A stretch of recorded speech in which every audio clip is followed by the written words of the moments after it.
Hi, I'm Stephen Button, alchemist of broken hearts and bones, life enhancement expert for leaders. I'm glad you're here. This week I'm going to be doing a 7 to 11 day dry fast.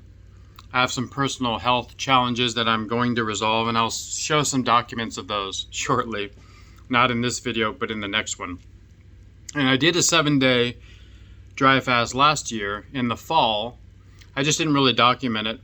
For one thing, it's hard to talk. It's a solo space. You go into a meditation. It's something like a spiritual experience. I did see a client in a 2-hour call, and that kind of dried me out. I learned about dry fasting on an Ananda Marga healing farm, a peach farm outside of Los Angeles, where I was doing an internship for organic farming. And 2 days out of the month, this spiritual advisor suggested we do a dry fast. Now, the night before, we would cleanse our colon, do the dry fast the following day. And during this dry fast, we wouldn't just be laying in a bed. I was surprised because we'd be out in 100-degree weather, hoeing and pulling weeds and doing all the normal work. It was a normal day. And the next morning, you drink some lime juice and some salt to kind of flush the colon again and get everything that's out of there. Because what happens in a dry fast is that the body pulls toxins and pulls water out of the cells and uses everything it can for fuel. Now, I don't know how much of this happens in the 1 day. However, in the 7-day, day 2 to 3, you reach this first acidotic crisis where the body purges all the acids in the system. And this is what you want, because acidosis and inflammation are the root causes of most disease. So whether those occur in your brain or your lungs or your heart or your intestines, that determines where your disease shows up. However, the fundamental cause is the same.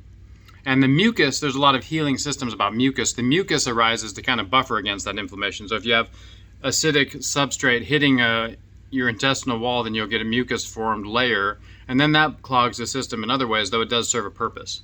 So the beauty of the dry fasting is its simplicity, and obviously it's free. You can go to a clinic and do it there's a Russian, Filanov, who wrote a book on dry fasting. He's done it for decades, and this has been widely researched in Russia.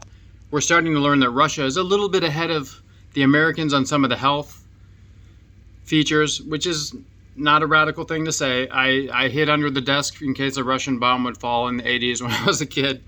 So you do learn that they are the absolute enemy. However, we know science is a communal race. It's a communal movement toward truth. This jingoistic, I'll fight you, I have the truth, is just man-made invention. So I'm more concerned with doing what works, and dry fasting really does work. For weeks and sometimes months after the dry fast, you have really high human growth hormone and stem cells. It's like getting a stem cell injection, again, for free. The second day, I said it's an acidotic crisis, purging all the acids in the body that have been accumulated over many years. Though if you're very acidic, it's going to be painful. It's acids coming out of your body, mostly into the toilet. Though you can have all kinds of symptoms in your skin and such. And then if you can make it to day 5, you'll have your second acidotic crisis. It depends. These vary a little bit. If you do a lot of fasting, you go into the acidotic crisis like this. If your body hasn't done it, it's not accustomed to it, you don't do it. You can burn a lot of fat on the dry fast because the body pulls water out of the fat cells while it's looking for water, and that destroys the fat cell. And senescent cells are used as fuel, though the author of the Russian protocol, August Dunning, suggests taking Fisetin for some weeks before and after, because Fisetin helps the body remove, it's a plant-based compound like a polyphenol that removes senescent cells from the body, and particularly can cross the blood-brain barrier and clear the brain of those. So that's powerful. And if you can do some of that first, then you can get some of those deeper senescent cells out. I have a lipoma on my back. It's kind of like a bump, and that's what I was working on in my prior dry fast. It did diminish, though it didn't decrease fully. That's why I'm doing a longer one, just to kind of see what the body's capable of. Because it's larger, it's more of a pain to do the surgery on it, so I'm going to do the one more dry fast, and that's why my plan is to do it until that is gone. Now, I've read on Dr. Morse's channel, who's a fruitarian healer, I learned about dry fasting and longer terms because someone did a 7 or 8 day dry fast and they healed their spinal paralysis after like a skydiving injury. They fell on the water and were paralyzed. They did a dry fast and their nervous system regenerated. So it's a very spiritual, mystical process. It's likely what Jesus and other spiritual leaders did when they went out in the desert, because they couldn't carry all this water. So if they were fasting in the desert against temptation, it's most likely a dry fast. There's also urine fasting, like John Armstrong, the Healing Waters, his treatise on urine therapy from, I think it's from the 50s, but he advised like reusing your water. The beautiful thing about dry fasting, though, that's somewhat mystical sounding, is that your body starts to produce this endogenous water. Most water is poisons, it's dead, it's stagnant, and you could say it's kind of radioactive from sitting there, and also the pollutants. So the purest water you can get comes from, for one thing, fruits, in my opinion, and for another thing, this endogenous water that your body produces. So these things that the divine life force produces cleanse the waters. And I think it's even healthier to eat fruit than to drink water, because most water has like BPAs and microplastics and all this other crap in it, whatever pharmaceuticals are in the soil. And there's all kinds of tests that show that even when they filter them a lot.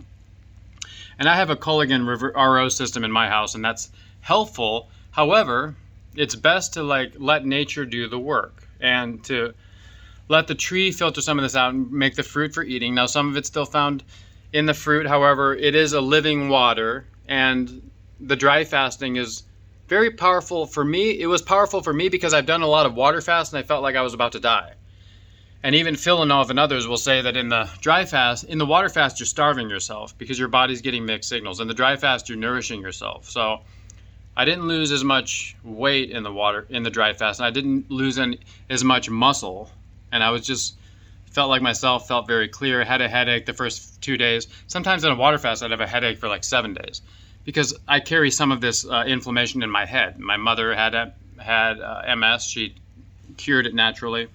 So this is an invitation to join me on this channel if you want to learn more about what I'm doing here to enhance my life. And the thing I'm doing now is dry fasting, because it's cheap and simple and effective and relatively easy once you get over the programming of that you're going to die.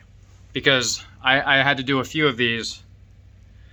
I did a few shorter ones. I did like a 2-day short one once. I'm like, oh, I'm barely alive, because you have to get over the boundary. I think I can do an 11-day one now. 11 is as far as you go when you're not supervised. When you have some sort of chronic condition, you kind of go until the chronic condition is done. And every day is like a few days of water fasting. So once you're up there in the higher days, like past 7, keep going if you can. I'm not a doctor, obviously. So this is not medical advice. This is for research purposes only. I'm just saying what I'm going to do, and you can follow me if you like and subscribe to this channel. Again, I'm Stephen Budden. Mostly work with people in enhancing the level of consciousness, and I think fasting enhances the level of consciousness like nothing else, as does the cold plunge and a lot of meditation, dietary changes, thought changes. I also help people release trauma from the body. So it's kind of a very holistic picture. From the beginning, when working with clients on trauma, boom, I realized their body's congested. The trauma is not clearing out as easily as it could. Let's do them both at once. Boom. Results considered miraculous. So that's why we're here, to help each other heal. And that's why I'm here, to help you heal. So I'll see you on this dry fast next week. I look forward to it.